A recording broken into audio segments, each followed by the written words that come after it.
Baik, Bismillahirrahmanirrahim. Assalamualaikum warahmatullahi wabarakatuh. Nama saya Muhammad Farid Maulana.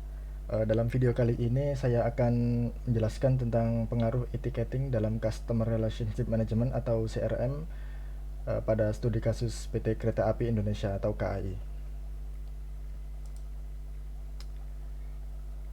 Kita mulai dari sejarah PT Kereta Api Indonesia. Sejarah perkeretaan di Indonesia dimulai ketika pencekulan pertama jalur kereta api Semarang, yaitu ketika pada awal-awal masa penjajahan Belanda di desa Kemijan oleh Gubernur Jenderal Hindia Belanda Mr. L.A.J. Baron Slot van de Blil tanggal 17 Juni 1864, dan pemerintah Hindia Belanda yang membangun jalur kereta api negara melalui Stadspoorwegen atau SS pada tanggal 8 April 1875. Setelah Indonesia merdeka pada tahun 1945, kantor pusat kereta api yang saat itu dikuasai Jepang berhasil diambil alih oleh pemerintah Indonesia dan bernama Jawata Kereta Api Republik Indonesia atau DKARI, yang mana kini menjadi PT KAI Indonesia.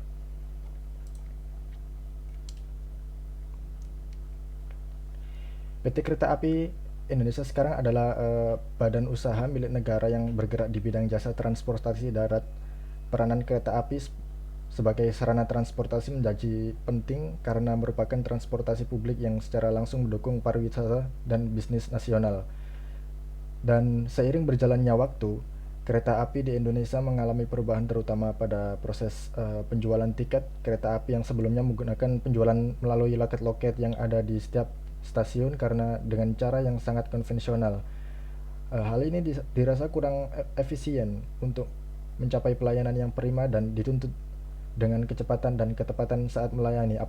Apalagi tuntutan zaman pada saat ini, segala proses dituntut untuk cepat dan efisien.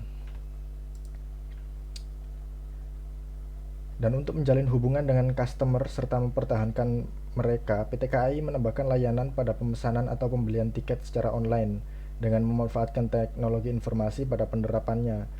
Karena dengan diterapkannya tiket online, diharapkan memberikan efek yang lebih efisien dan juga pelayanan yang lebih prima dengan mengandalkan teknologi informasi.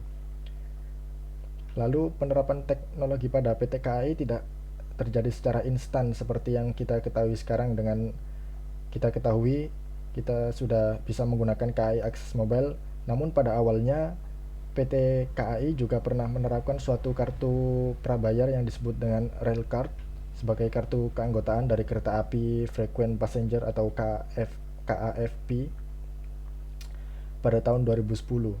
PT KAI PT Kereta Api Indonesia mulai melakukan evolusi dengan inovasi dan perbaikan pelayanan pelanggan melalui program e-ticketing, online ticketing, dan cetak tiket mandiri atau CTM, dan berkelanjutan hingga sekarang dengan bertambahnya aplikasi, yaitu aplikasi KAI Akses Mobile.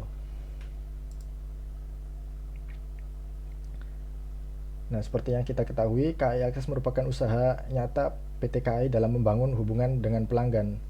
Karena dengan menggunakan aplikasi KAI Akses, pelanggan tidak usah mengantre tiket berlama-lama di stasiun. Pelanggan cukup hanya memesan tiket melalui mobile phone mereka.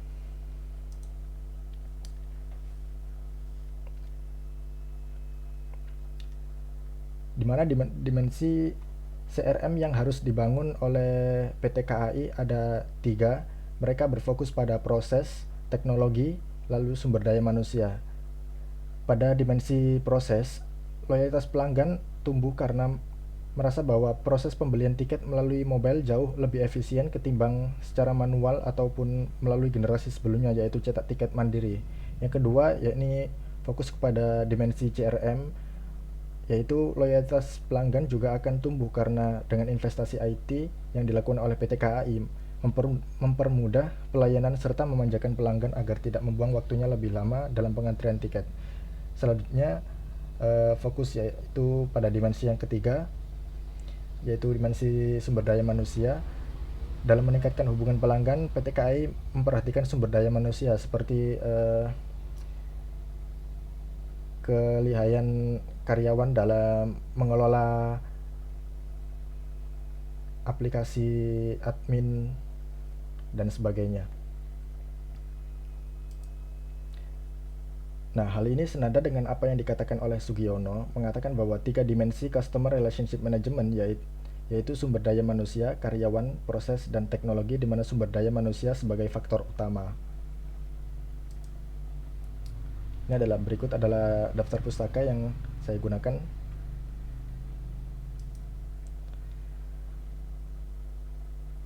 Untuk video kali ini, terima kasih. Semoga informasi ini bisa bermanfaat bagi kita semua. Wassalamualaikum warahmatullahi wabarakatuh.